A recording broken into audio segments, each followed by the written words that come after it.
Hey guys, and welcome back to the channel, where we talk about everything Tamur and a bit of Orzhov. So this deck is $100, US dollars, just in case you need to know. It's a newcomer deck, it's a kitchen table one, that's a Rakdos aggro vampire deck, which vampires have received lots of support in Zendikar, Innistrad, and Ixalan blocks. It's a fairly aggressive deck.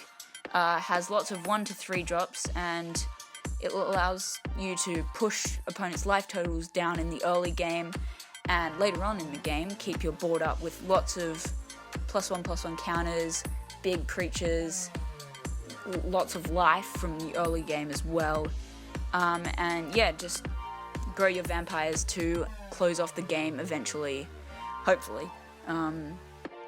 Someone else might be playing an incredibly powerful combo deck that is really annoying to deal with, but hopefully you can shut them down before they can combo and take the game over for yourself.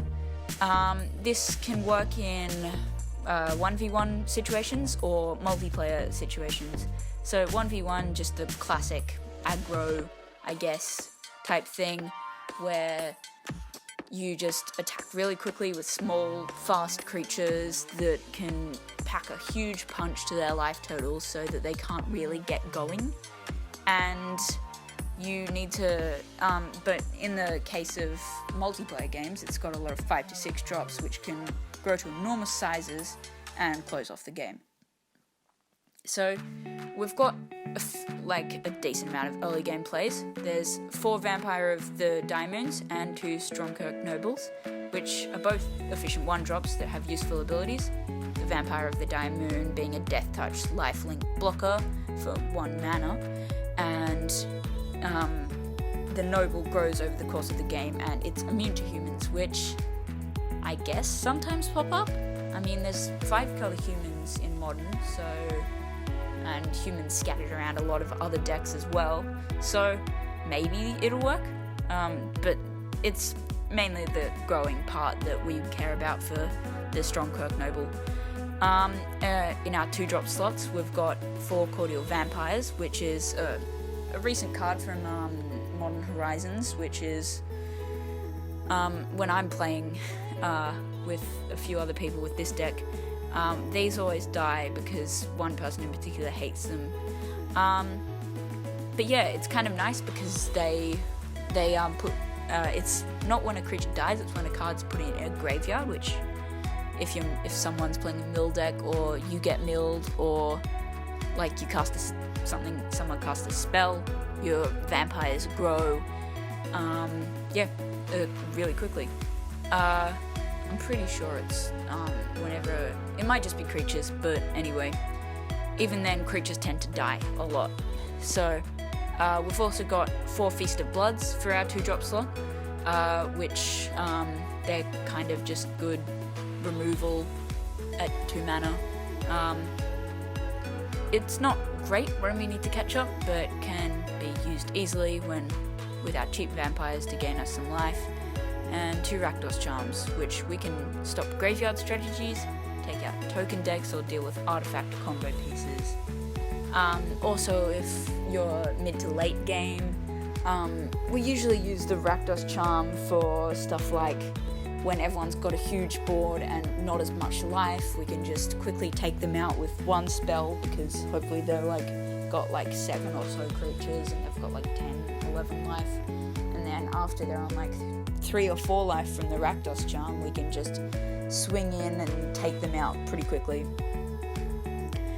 At 3 drops, we've got a Siren, Imperious Bloodlord, which is our ace in the hole, who lets us cheat in massive vampires and buff them along the way, with 2 Stromkirk Captains, and pair along well with our Death Touch vampires, because it gives them first strike, and first strike buff Death Touch usually means they don't die, but the other thing does, unless the opponent has first strike as well, which then they're not so great, but they're still pretty good.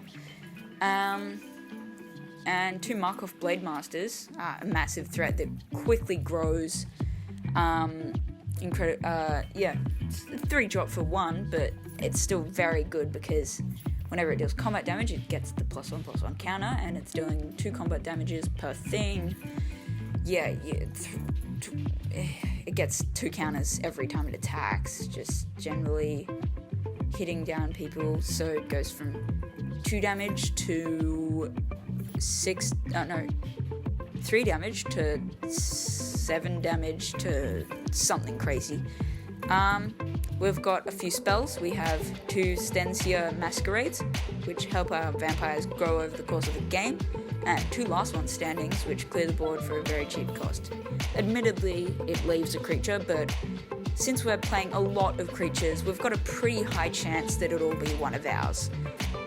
Unless someone's playing a token deck, in which they'll probably maybe keep a token, which we can deal with easily, and overall aren't that important. So at 4, we've got 1 Bloodline Keeper, which is a robust engine that pumps out our vampires and can buff them all when flipped. 3 Sanctum Seekers, which can gain us large amounts of life and deal a lot of damage over the course of the game. So just if we're spamming out vampires with the Sanctum Seekers, everyone's draining and you're gaining life, and hopefully that keeps you in the lead. In kitchen table, it's generally a lot better to have life. I know in Commander, there's a huge difference between 40 and 20 life. You don't mind taking 3 or 4 damage in Commander because you've still got majority of your life total, whereas 5 damage can be 25% of your life total, and it's just that life gain could save you pretty quickly. At 5, we start getting into our big threats. We run 1 Champion of the Dusk to restock our hand and give us some valuable card advantage. Always a great thing, especially when you can find that type of thing in red-black. We also run 2 Bloodlord of Varskoth, one of our biggest threats, which is ideally played after combat and comes in as a 6/6 flyer, which can help all our other vampires grow rapidly. So just great. I'm pretty sure it's the Bloodthirst one. It gives everything else Bloodthirst. So you're generally going to be attacking and getting the Bloodthirst trigger, so they get 3 +1/+1 counters, and Our 6 drops are the end of our curve, and they are by far our biggest threats. Our 3 Necropolis Regents demolish the enemy and allow all our vampires, even the small ones, to become enormous very quickly. I've played with this and against it. It's a very huge threat, especially when it's cheated out on turn 3 with Siren. To have that type of thing on the board at turn 3, no one's really prepared for it. And so, you can hopefully take the game in quickly, and by turn 4 or 5 with that thing, it's just so powerful. We've got 2 Horn of Hightowers from Ravnica Allegiance. They grow incredibly quickly, gain us lots of life very quickly.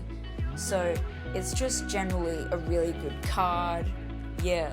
There's a lot of flyers in this deck, which is really good because not as many people are equipped to deal with flyers. I have my Dragons deck, but that's...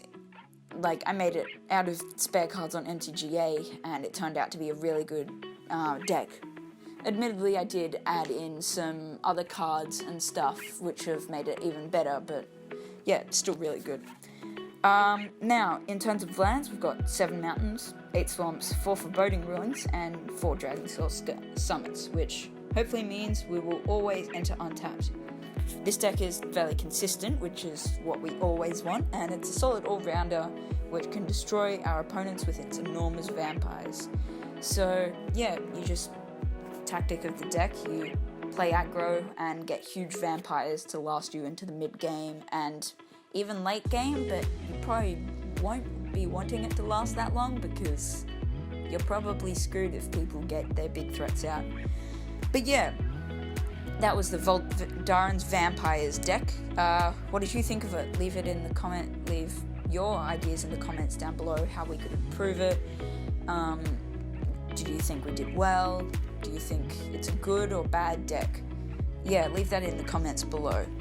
Also, I believe the tapped out link will be in the description. Also, a link to our Discord server, which we'll hopefully be chatting to you on a bit if you've got any questions, you can come down. Link in the description for our Discord. Hope you enjoyed.